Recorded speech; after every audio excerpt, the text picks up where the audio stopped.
Hello বন্ধুরা, welcome to our channel Bong sports আড্ডা। নিয়ে চলে এলাম আরও একটা আপডেটেড ভিডিওটায় রয়েছে বেশ কিছু গুরুত্বপূর্ণ আপডেট। শুরু করব মোহনবাগান সুপার জায়ান্টের আপডেট দিয়ে। মোহনবাগান সুপার জায়ান্ট যেটা বলে সেটা করে, এটা কিন্তু ময়দানে এখন একটা মিথে পরিণত হয়েছে এবং সেই মিথকে এবারও কন্টিনিউ করলো Mohun Bagan super giant. Mohun Bagan super giant তুলে নিল এই মুহূর্তে ভারতীয় ফুটবলের অন্যতম আলোচিত এবং চর্চিত ট্রান্সফার, যেটা ছিল যাকে নিয়ে দড়ি টানাটানি চলছিল মোহনবাগান ইস্ট বেঙ্গল, এবং সেই রেসে হঠাৎ করে জুড়ে বসেছিল এফসি গোয়া। সেই অভিষেক সিংকে কিন্তু ডিল ডান করে ফেলেছে মোহনবাগান সুপার জায়ান্ট। শুধুমাত্র মোহনবাগানের তরফ থেকে অফিসিয়াল অ্যানাউন্সমেন্ট আসা বাকি। প্রায় সমস্ত জায়গা থেকে কিন্তু এই খবরটাতে শিলমোহর দেওয়া হয়েছে যে অভিষেক সিং মোহনবাগানে আসছেন, ডিল ডান। প্রায় একটা 8.1 কোটি টাকা তিনি মোহনবাগানে এলে পাবেন, স্যালারি, ট্রান্সফার ফি, বোনাস সমস্ত কিছু মিলে। পাঞ্জাব এফসি থেকে তাকে 1.8 করোড় টাকা ট্রান্সফার ফি দিয়ে মোহনবাগান সুপার জায়ান্ট নিজেদের দলে নিয়ে আসছে।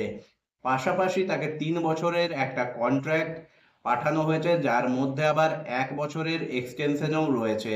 এবং এই যে কন্ট্রাক্ট, সেখানে তিনি প্রতি বছর প্রায় 2.1 কোটি টাকার মতো স্যালারি পাবেন। অর্থাৎ হিউজ পরিমাণ একটা টাকা দিয়ে মোহনবাগান সুপার জায়ান্ট কিন্তু অভিষেক সিংকে নিয়ে আসছে। প্রতিবারের মতো এবারও কিন্তু মোহনবাগান সুপার জায়ান্ট সকলকে পেছনে ফেলে অভিষেক সিংকে কিন্তু নিজেদের জালে তুলে নিল। মোহনবাগানের ডিফেন্স যে তাতে অনেকটাই মজবুত হবে সে বিষয়ে কোনো সন্দেহ নেই। আইএসএল, এএফসি কাপ এই দুটো জায়গায় মোহনবাগান কিন্তু মূল ফোকাস করছে এবং সেটাকে সামনে রেখেই দল গঠনের বাজারে কিন্তু পা ফেলেছে মোহনবাগান, যার প্রথমটাই কিন্তু বড়সড় চমক দিয়ে অভিষেক সিংকে তোলা। অভিষেক সিংকে মোহনবাগানের তোলা নিয়ে তোমাদের কি মতামত অবশ্যই তোমরা কমেন্ট করে জানাবে। চিরপ্রতিদ্বন্দ্বী ইস্ট বেঙ্গলকে কিন্তু এবারেও মাঠে নামার আগেই কি গোল দিল মোহনবাগান? তোমাদের কি মতামত অবশ্যই তোমরা জানাবে, জানাতে ভুলবে না। এরপর চলে আসবো পরবর্তী আপডেটটা মোহামেডান স্পোর্টিং ক্লাবকে নিয়ে।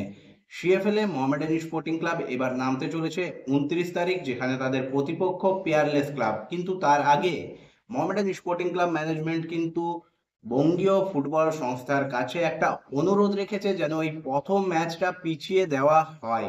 এবং তার কারণ হিসেবে যেটা উঠে আসছে সেটা হলো মোহামেডান স্পোর্টিং ক্লাবের যে প্লেয়ার রেজিস্ট্রেশন ব্যান রয়েছে এই মুহূর্তে, যার জন্য এখনো কিন্তু মোহামেডান স্পোর্টিং ক্লাব বেশ কিছু খেলোয়াড়কে রেজিস্ট্রেশন করাতে পারেনি। তাই তারা চাইছে এই রেজিস্ট্রেশন ব্যানটা উঠে গেলে যেন তাদের ম্যাচ পড়ে। তার জন্য তারা কিন্তু এই সপ্তাহটার সময় চেয়ে নিচ্ছে এবং এই রকমই একটা অনুরোধ তারা নাকি বঙ্গীয় ফুটবল সংস্থার কাছে করেছে। এইরকম একটা আপডেট কিন্তু এই মুহূর্তে বেরিয়ে আসছে। এখন দেখার বঙ্গীয় ফুটবল সংস্থা মোহামেডান স্পোর্টিং ক্লাবের এই যে অনুরোধ তা রাখে কি না, নাকি মোহামেডান স্পোর্টিং ক্লাবকে প্লেয়ারদের রেজিস্ট্রেশন করানো রয়েছে তাদেরকে নিয়েই প্রথম ম্যাচে নামতে হয়, সেটাই এখন দেখার। এবং পরবর্তী যে আপডেটটা আজকের ভিডিওতে রয়েছে সেটাও কিন্তু মোহামেডান স্পোর্টিং ক্লাবকে নিয়েই। মোহামেডান স্পোর্টিং ক্লাবের অন্যতম সেরা তারকা খেলোয়াড় অ্যালেক্সিস গোমেজ, যে অ্যালেক্সিস গোমেজ কিন্তু মোহামেডান স্পোর্টিং ক্লাবকে আই লিগ চ্যাম্পিয়ন হতে যেমন সাহায্য করেছিলেন, তেমনি আইএসএল এ মোহামেডান স্পোর্টিং ক্লাবের হতশ্রী পারফরমেন্সের মাঝেও যে কয়েকজন তারকা উজ্জ্বল হয়ে উঠেছিলেন তাদের মধ্যে একজন হলেন এই অ্যালেক্সিস গোমেজ। মোহামেডানের সমস্ত বিদেশিরা ফ্লপ করলেও যে দুজন বিদেশির খেলা কিন্তু দর্শক সমর্থক সকলের চোখ টেনেছে, তারা হলেন ফোরেন্ট অগিয়ার এবং এই অ্যালেক্সিস গোমেজ, যাকে কিন্তু এক সময় নেওয়ার ব্যাপারে আগ্রহ দেখিয়েছিল মুম্বাই সিটি এফসি। তবে সেই অ্যালেক্সিস গোমেজই কিন্তু মোহামেডান স্পোর্টিং ক্লাব ছেড়ে যোগদান করছেন ইন্দোনেশিয়ার ফার্স্ট ডিভিশনের একটা ক্লাবে। হ্যাঁ, তিনি কিন্তু যোগদান করে ফেলেছেন, অর্থাৎ মোহামেডান স্পোর্টিং ক্লাবের সেরা তারকাকে মোহামেডান স্পোর্টিং ক্লাব কিন্তু ধরে রাখতে পারলো না।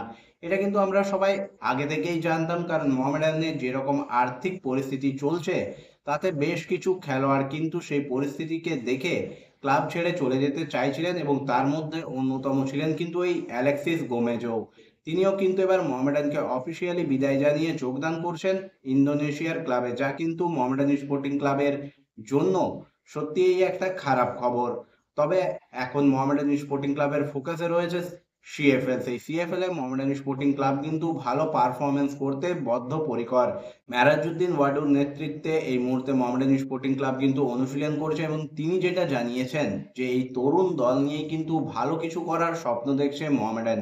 এখন দেখার সিএফএল এর এই মরশুমটা মোহামেডানের জন্য কেমন কাটে। লাস্ট সিজন কোনো রকমে মোহামেডান স্পোর্টিং ক্লাব সুপার সিক্সে পৌঁছালেও সেখানে কিন্তু মোহামেডানের পারফরমেন্স যথেষ্ট খারাপ ছিল। এবারও কিন্তু মোহামেডানের প্রথম লক্ষ্য থাকবে সুপার সিক্স এবং তারপর চ্যাম্পিয়ন হওয়ার। এখন দেখার মোহামেডান স্পোর্টিং ক্লাব এই ভাঙাচোরা দল এবং নানা অসুবিধার মধ্যেও সিএফএল এ কেমন পারফরমেন্স মেলে ধরে। বন্ধুরা, তোমাদের কি মনে হয় অ্যালেক্সিসের যাওয়াটা কি মোহামেডানের জন্য বড় ধাক্কা? অবশ্যই তোমরা তোমাদের মতামত কমেন্ট করে জানিও। সিএফএল এ মোহামেডানের ভবিষ্যৎ কি? মোহামেডান কি পারবে সিএফএল এ ভালো পারফরমেন্স মেলে ধরতে? পারবে কি আবার চ্যাম্পিয়ন হতে? অবশ্যই তোমরা সেটাও জানাতে ভুলবে না। ভিডিওটা ভালো লাগলে অবশ্যই লাইক, কমেন্ট এবং শেয়ার করে দিও। চ্যানেলটাকে সাবস্ক্রাইব করে নিয়ে নোটিফিকেশন বেল অন করে নিও এইরকমই আপডেটেড ভিডিও সবার আগে পাওয়ার জন্য। দেখা হবে পরের ভিডিওতে।